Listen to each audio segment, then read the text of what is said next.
নমস্কার মাসিমা। শোনো মেয়ে, তুমি বুঝি পাশের বাড়িতে গান শেখাতে আসো?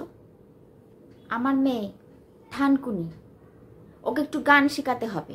পাড়ার ফাংশনে ও একটু গান গাইবে। হ্যাঁ, রবীন্দ্রসঙ্গীত শেখাতে হবে ওকে।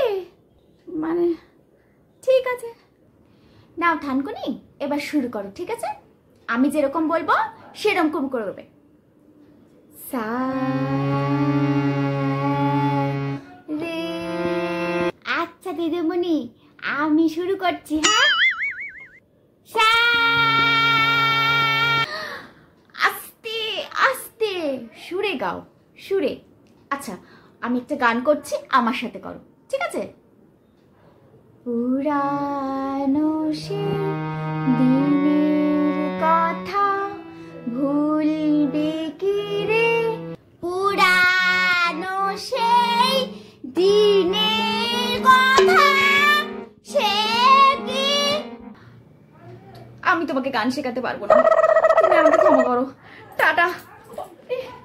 চলে যাচ্ছেন কেন দিদিমণি? গান শেখা হলো না, দিদিমণি চলে গেল, ভাল লাগে না। কি হয়েছে থানকুনি? তুই দুঃখ করিস না থানকুনি, আমি তোকে নতুন গানের টিচার আবার ঠিক খুঁজে দেবো। হ্যাঁ।